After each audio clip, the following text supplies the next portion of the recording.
کچھ لوگ ہیں جنہیں ان کو الٹا لٹکایا گیا ہے، ان کے منہ چیر دیے گئے ہیں، ان سے خون بہ رہا ہے۔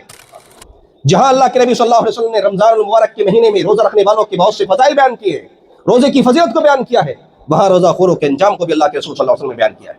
جو لوگ روزہ خوری کرتے ہیں، روزہ نہیں رکھتے، روزہ چھوڑ دیتے ہیں، ان کے تعلق سے کہا، صحابی رسول بیان کرتے ہیں، میں نے اللہ کے نبی صلی اللہ علیہ وسلم کو فرماتے ہوئے سنا کہ کہہ رہے تھے، میں سویا ہوا ہوں، خواب میں میرے پاس دو لوگ آتے ہیں، مجھے میرے بازو پکڑ کر کے اٹھاتے ہیں اور مجھے ایک ایسے پہاڑ کی طرف لے کر کے گئے جو پہاڑ چڑھنے کے اعتبار سے بڑا دشوار گزار تھا، لے جا کر کے مجھے حکم دے رہے کہ اس پر چڑھو۔ اللہ کے نبی صلی اللہ علیہ وسلم نے کہا میں اس پر چڑھنے کی طاقت نہیں رکھتا۔ ان دونوں نے کہا آپ چڑھیں، ہم اس پر چڑھنا آپ کے لیے آسان بنا دیں گے۔ اللہ کے نبی صلی اللہ علیہ وسلم چڑھے، یہاں تک کہ اس پہاڑ کی چوٹی پر پہنچ گئے۔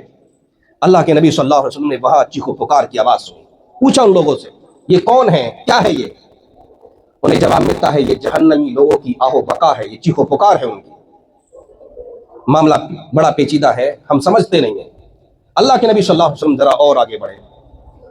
اللہ کے نبی صلی اللہ علیہ وسلم نے دیکھا کہ کچھ لوگوں کو الٹا لٹکایا ہوا ہے، سر ان کا نیچے ہے، پیر ان کے اوپر ہے، لٹکایا گیا ہے ان کو الٹا۔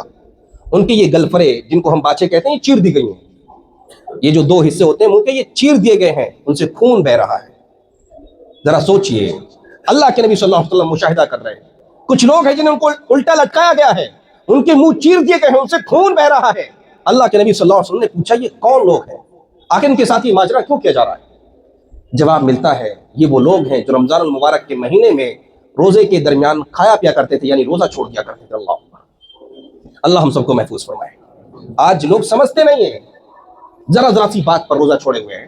اور میں نے شروع میں کہا مسلمانوں کی بستی ہے، مسلمانوں کی تعداد زیادہ ہے، مسلمانوں کے ہوٹل ہیں، ان مسلمانوں کے ہوٹلوں میں دوپہر میں عام 11 مہینوں کی طرح رمضان کے مہینے میں کھانا بن رہا ہے، پردے ڈال ڈال کر یہ مسلم قوم کھانا کھا رہی ہے۔ یہ روزہ خوری نہیں تو اور کیا ہے؟ اگر یہ روزہ خوری ہے تو کیا ان کا انجام محمد رسول اللہ کے اس فرمان کی روشنی میں یہ نہیں ہوگا کہ ان کے گلفرے چیرے جائیں گے، ان کو الٹا لٹکایا جائے گا، ان سے خون بہے گا اور انہیں جہنم کی دہکتی آگ میں پھینک دیا جائے گا؟ سوچنے کی بات ہے۔ اگر ہم ایسا مزاج رکھتے ہیں، ہمارا جاننے والا، ہماری پہچان کا کوئی شخص، ہمارا مسلم بھائی اگر کوئی جان بوجھ کر کے روزہ چھوڑ رہا ہے، اس تک محمد رسول اللہ صلی اللہ علیہ وسلم کا یہ فرمان پہنچا دیجئے کہ اگر تم ایسا کرتے ہو تو یہ اللہ رب العالمین کے عذاب کے لیے تیار رہنا، پھر اللہ کے عذاب کو برداشت کرنے کی کسی کے اندر طاقت نہیں ہے۔